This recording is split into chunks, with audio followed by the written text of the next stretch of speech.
할렐루야! 2022년 11월 23일 수요일 말씀을 함께 나누려고 합니다. 먼저 기도하겠습니다.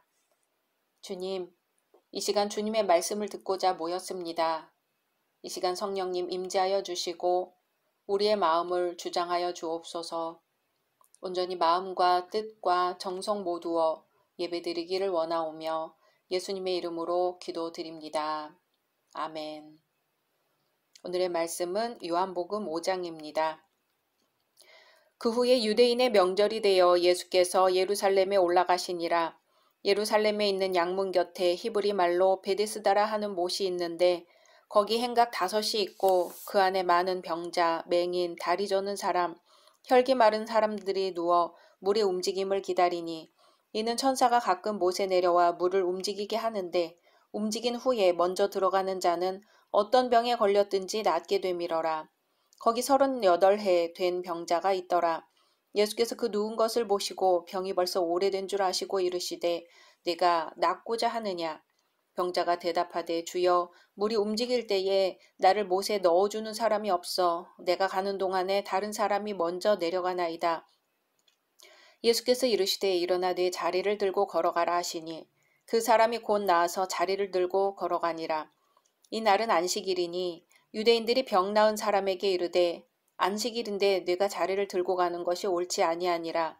대답하되 나를 낫게 한 그가 자리를 들고 걸어가라 하더라 하니 그들이 묻되 너에게 자리를 들고 걸어가라 한 사람이 누구냐 하되 고침을 받은 사람은 그가 누구인지 알지 못하니 이는 거기 사람이 많으므로 예수께서 이미 피하셨음이라. 그 후에 예수께서 성전에서 그 사람을 만나 이르시되 보라, 내가 나았으니 더 심한 것이 생기지 않게 다시는 죄를 범하지 말라 하시니 그 사람이 유대인들에게 가서 자기를 고친 이는 예수라 하니라. 그러므로 안식일에 이러한 일을 행하신다 하여 유대인들이 예수를 박해하게 된지라. 예수께서 그들에게 이르시되 내 아버지께서 이제까지 일하시니 나도 일한다 하시매 유대인들이 이로 말미암아 더욱 예수를 죽이고자 하니 이는 안식일을 범할 뿐만 아니라 하나님을 자기의 친아버지라 하여 자기를 하나님과 동등으로 삼으심이러라. 그러므로 예수께서 그들에게 이르시되 내가 진실로 진실로 너희에게 이르노니 아들이 아버지께서 하시는 일을 보지 않고는 아무것도 스스로 할 수 없나니 아버지께서 행하시는 그것을 아들도 그와 같이 행하느니라. 아버지께서 아들을 사랑하사 자기가 행하시는 것을 다 아들에게 보이시고 또 그보다 더 큰 일을 보이사 너희로 놀랍게 여기게 하시리라. 아버지께서 죽은 자들을 일으켜 살리심같이 아들도 자기가 원하는 자들을 살리느니라. 아버지께서 아무도 심판하지 아니하시고 심판을 다 아들에게 맡기셨으니 이는 모든 사람으로 아버지를 공경하는 것 같이 아들을 공경하게 하려 하심이라. 아들을 공경하지 아니하는 자는 그를 보내신 아버지도 공경하지 아니하느니라. 내가 진실로 진실로 너희에게 이르노니 내 말을 듣고 또 나 보내신 이를 믿는 자는 영생을 얻었고 심판에 이르지 아니하나니 사망에서 생명으로 옮겼느니라. 진실로 진실로 너희에게 이르노니 죽은 자들이 하나님의 아들의 음성을 들을 때가 오나니 곧 이때라. 듣는 자는 살아나리라. 아버지께서 자기 속에 생명이 있음같이 아들에게도 생명을 주어 그 속에 있게 하셨고 또 인자됨으로 말미암아 심판하는 권한을 주셨느니라. 이를 놀랍게 여기지 말라. 무덤 속에 있는 자가 다 그의 음성을 들을 때가 오나니 선한 일을 행한 자는 생명의 부활로 악한 일을 행한 자는 심판의 부활로 나오리라. 내가 아무것도 스스로 할 수 없노라. 듣는 대로 심판하노니 나는 나의 뜻대로 하려 하지 않고 나를 보내신 이의 뜻대로 하려 하므로 내 심판은 의로우니라. 내가 만일 나를 위하여 증언하면 내 증언은 참되지 아니하되 나를 위하여 증언하시는 이가 따로 있으니 나를 위하여 증언하시는 그 증언이 참인 줄 아노라. 너희가 요한에게 사람을 보내매 요한이 진리에 대하여 증언하였느니라. 그러나 나는 사람에게서 증언을 취하지 아니하노라. 다만 이 말을 하는 것은 너희로 구원을 받게 하려 함이니라. 요한은 켜서 비추이는 등불이라. 너희가 한때 그 빛에 즐거이 있기를 원하였거니와 내게는 요한의 증거보다 더 큰 증거가 있으니 아버지께서 내게 주사 이루게 하시는 역사 곧 내가 하는 그 역사가 아버지께서 나를 보내신 것을 나를 위하여 증언하는 것이요 또한 나를 보내신 아버지께서 친히 나를 위하여 증언하셨느니라. 너희는 아무 때에도 그 음성을 듣지 못하였고 그 형상을 보지 못하였으며 그 말씀이 너희 속에 거하지 아니하니 이는 그가 보내신 이를 믿지 아니함이라. 너희가 성경에서 영생을 얻는 줄 생각하고 성경을 연구하거니와 이 성경이 곧 내게 대하여 증언하는 것이니라. 그러나 너희가 영생을 얻기 위하여 내게 오기를 원하지 아니하는도다. 나는 사람에게서 영광을 취하지 아니하노라. 다만 하나님을 사랑하는 것이 너희 속에 없음을 알았노라. 나는 내 아버지 이름으로 왔음에 너희가 영접하지 아니하나 만일 다른 사람이 자기 이름으로 오면 영접하리라. 너희가 서로 영광을 취하고 유일하신 하나님께로부터 오는 영광은 구하지 아니하니 어찌 나를 믿을 수 있느냐. 내가 너희를 아버지께 고발할까 생각하지 말라. 너희를 고발하는 이가 있으니 곧 너희가 바라는 자 모세니라. 모세를 믿었더라면 또 나를 믿었으리니 이는 그가 내게 대하여 기록하였음이라. 그러나 그의 글도 믿지 아니하거든 어찌 내 말을 믿겠느냐 하시니라. 아멘. 오늘은 목적이 무엇인가 라는 제목으로 말씀 나누려고 합니다. 부부싸움을 하다 보면 가끔 왜 싸움이 시작되었는지 이유를 잊어버리는 경우가 종종 있습니다. 이것은 싸움이 치열할수록 오래 끌수록 더하기 마련입니다. 원래 싸움의 시작은 그게 아니었으나 싸우다 보면 상대가 화가 나서 한 말이 이유가 되어 심한 말을 하게 되고 다시 상대는 그것에 화가 나 열을 올리게 됩니다.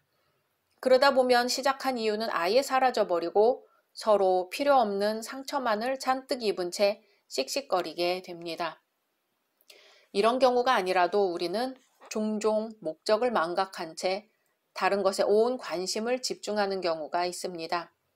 언젠가 버스 정류장에서 생긴 일입니다. 뜨거운 햇빛 때문에 모두 지치고 짜증스런 얼굴을 하고 있었죠. 마땅하게 햇빛을 피할 공간도 없어 서 있어야 했는데 마침 어디서 공사라도 하는지 버스는 제대로 시간 간격을 맞춰 못 오고 있었습니다. 사람들은 더더욱 짜증이 나고 있었죠. 버스 정류장 한쪽에는 어느 가게에서 내다 놓았는지 의자가 2개 있었어요. 거기에만 가로수가 만들어준 그늘이 있었습니다. 자리가 2개밖에 없었으니까 사람들이 계속 앉아 있었지요. 그런데요, 버스 노선이 많이 지나가는 자리라 버스가 그래도 계속 들어오고는 있었기 때문에 버스 번호를 확인해서 타야 되는데 사람들의 관심은 온통 그 의자 2 자리 중 하나가 언제 비는지 그것에 더 관심을 갖는 거예요. 의자에 앉았던 사람이 일어나기라도 하면 언제라도 달려갈 준비를 하고 그러다 정작 자기가 타야 할 버스는 놓치기도 했습니다. 오늘 말씀에서 예수님은 베데스다 연못을 찾으셨어요. 거기서 38년 된 병자를 만나시죠. 예수님이 그 사람에게 물으셨어요. 네가 낫고자 하느냐? 병자한테 낫고 싶냐니요? 너무나 당연한 걸 물으셔요. 38년이나 앓은 환자가 낫기를 바라지 않는다면 무엇을 바란다는 말인가요? 그러나 이 병자는 예수님의 질문을 받고 매우 엉뚱한 대답을 합니다. 자기가 못가로 가려고 하는데 다른 이들이 먼저 내려가서 자기에게는 통 기회가 오지 않는다는 거예요. 아무도 관심을 가져주지 않는 마당에 예수님이 갑자기 관심을 가져주시니까 신세 타령을 하고 싶었을까요? 아마 이 사람은 자기가 왜 38년이나 이 베데스다 못가에 누워 기다렸는지 잊어버린 것 같아요. 베데스다 연못에 물이 동하면 제일 먼저 물에 들어가는 사람이 병이 낫기 때문에 거기에 먼저 들어갈 생각만 하다 보니 정작 자신이 왜 물에 들어가려고 했는지 잊어버리고 만 거예요. 이제 이 사람이 생각하는 것의 전부는 어떻게 하면 다른 사람을 제치고 물에 들어갈 수 있을 것인가입니다. 그래서 예수님이 낫고 싶으냐라고 물어보셨을 때 자기 병 때문에 얼마나 고통스러운지 하소연하기보다는 못에 들어가지 못하는 억울함을 하소연하는 거죠. 우리의 삶의 목적은 무엇인가요? 내가 타야 할 버스는 수없이 지나가고 있는데 그늘에 놓인 의자에 정신을 반 채 어물쩡거리고 있지는 않나요? 내가 누리고 있는 시간의 대부분이 무엇으로 채워지고 있는지 한번 생각해 보세요. 내 관심은 어디에 쏠려 있나요? 혹시 내가 생각하고 계획하고 있었던 것과는 전혀 상관없는 것으로 채워지고 있는 것은 아닐까요? 때때로 과정에 불과한 것을 목적과 혼돈하여 마치 그것이 내 삶의 목표인 양 중요시한 때도 있을 겁니다. 하나님께서 나에게 귀한 생명과 시간을 허락하신 이유가 무엇인지 생각해 봐야 할 것입니다. 내가 이웃들과 이익을 다투고 사소한 것에 불평, 불만을 일삼는 동안 우리의 목적은 구석에 내팽개쳐지고 우리의 병은 더욱 깊어갈지도 모르지요.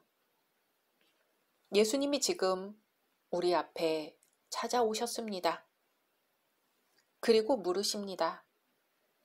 네가 낫고 싶으냐?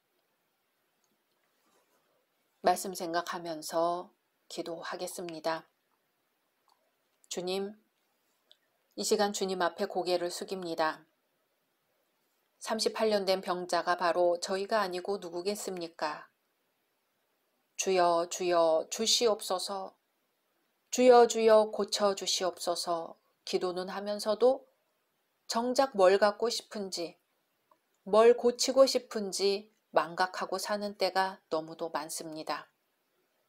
입술로만 주여 주여 하는 자가 아니라 마음과 행함으로 주와 동행하게 하옵소서. 예수님의 이름으로 기도드립니다. 아멘.